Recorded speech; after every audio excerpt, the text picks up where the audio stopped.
falar agora de saúde. Você costuma usar descongestionante nasal, não sai de casa sem um na bolsa?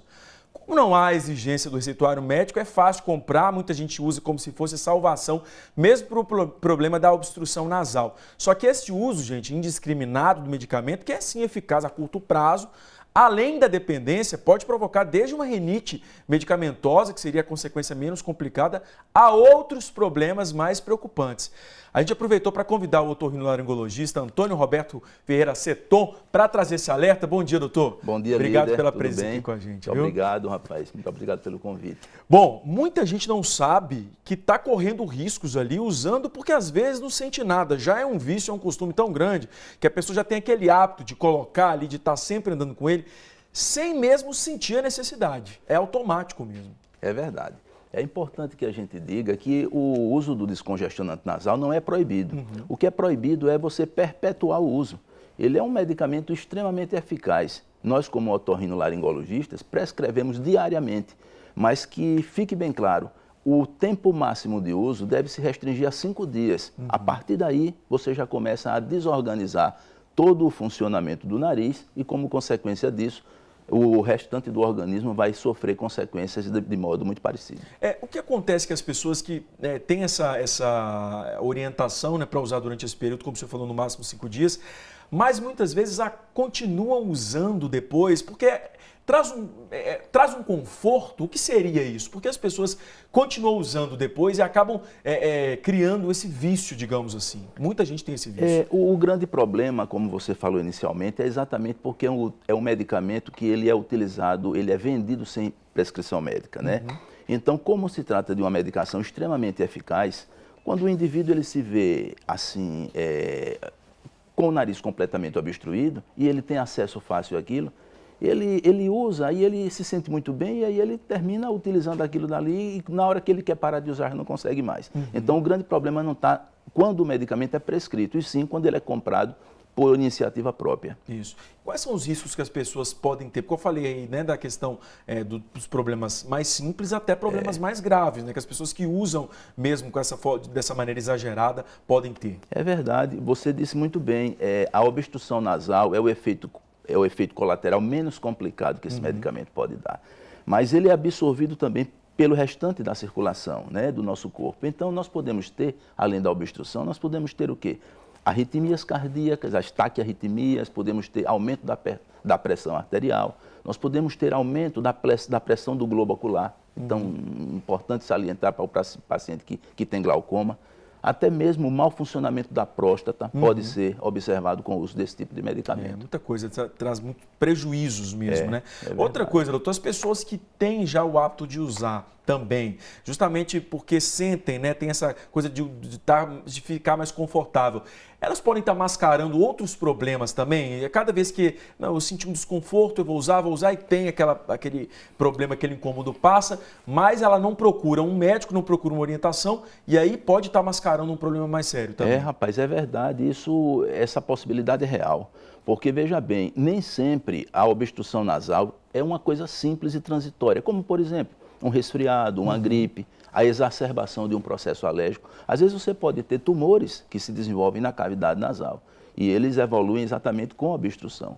Então, por conta dessa melhora que o paciente tem, pelo menos na fase inicial, ele pode estar mascarando uma situação mais grave.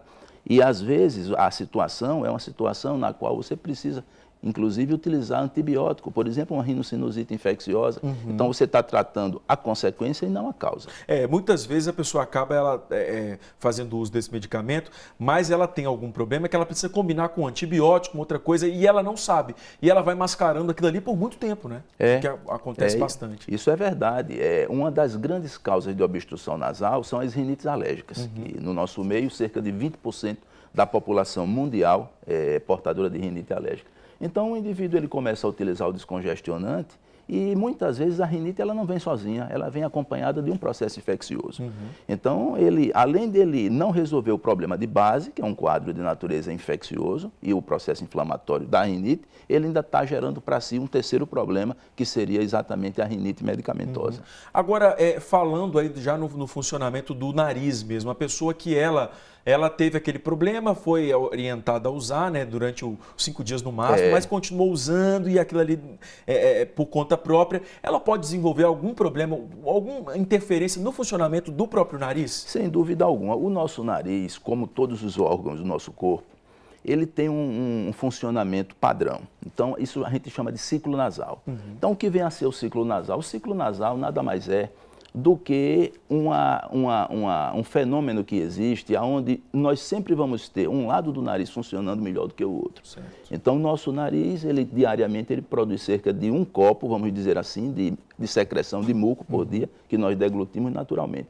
Então, quando você utiliza o medicamento de modo indiscriminado, o que é que ele faz? Ele bloqueia a drenagem desse muco para a garganta, como nós naturalmente deglutimos, então o muco fica retido no nariz, gerando um quadro obstrutivo maior. Então, a mudança da fisiologia, do funcionamento do nariz, ele está diretamente relacionado ao uso prolongado desse tipo de medicação. Há casos em que as pessoas tiveram até que se submeter a procedimentos cirúrgicos por causa de um uso indiscriminado, doutor, desse tipo de medicamento? Veja bem, às vezes a causa da obstrução ela pode estar relacionada a um aumento de volume dos cornetos nasais ou cartuchos, né?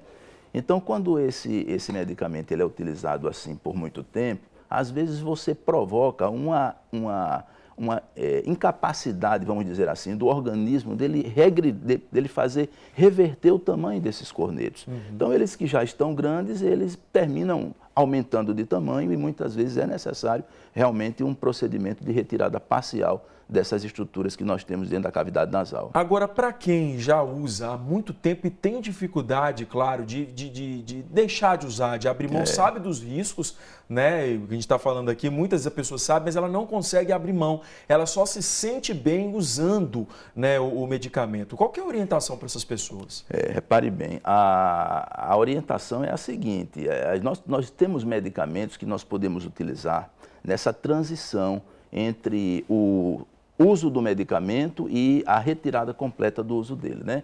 Então, esses medicamentos, que normalmente são os corticosteroides, de uso nasal ou sistêmicos, né, via intramuscular ou oral, eles ajudam muito o paciente a sair do vício, né, do uso do medicamento.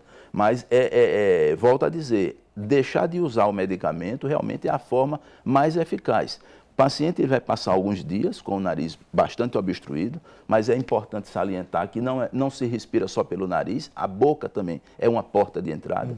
Então, num período máximo de 7 dias, ele vai ter a recuperação da sua fisiologia nasal completamente recuperada. Certo. Agora, quando a pessoa tem uma indicação do uso, né, nesse prazo e nesse período, com que frequência deve ser esse uso, doutor? Porque a gente até comentava aqui antes que eu tenho, inclusive, amigos que estão a todo tempo em qualquer lugar, né? Saem, vão para um lugar, vão para uma festa, para um aniversário, carregam aquilo ali e estão toda hora fazendo a aplicação, fazendo uso do medicamento. Mesmo para quem tem indicação, como deve ser a frequência aí do uso?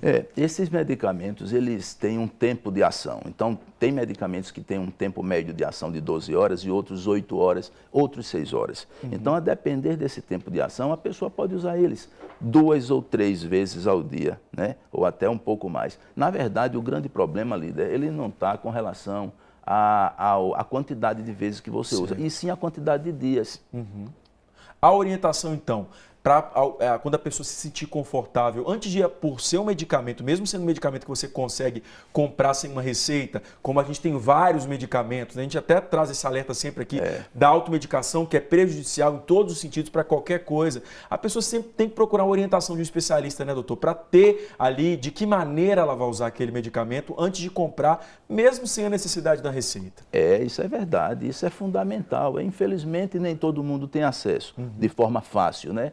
Às vezes você tem uma necessidade mais imediata, você às vezes só vai ter o contato com o profissional, com o especialista, 15 dias depois, às vezes até um pouco mais. Então, como se diz, a necessidade é que a mãe da invenção, Às vezes a pessoa, ela mesmo sem ter aquela orientação, ela passa a utilizar por conta própria, a automedicação, né? Só uma pergunta para encerrar rapidinho. Gente que tem, dissolve, né, o medicamento em soro fisiológico para usar, que também isso é comum, pode fazer isso? Pode fazer. Inclusive, esses medicamentos que são utilizados para a criança, que devem, inclusive, ser utilizados com mais cautela do que no adulto, eles já são diluídos, vamos dizer assim. A concentração é menor, certo? Só que você, na verdade, você tem que assimilar a ideia de que você tem que parar de usar.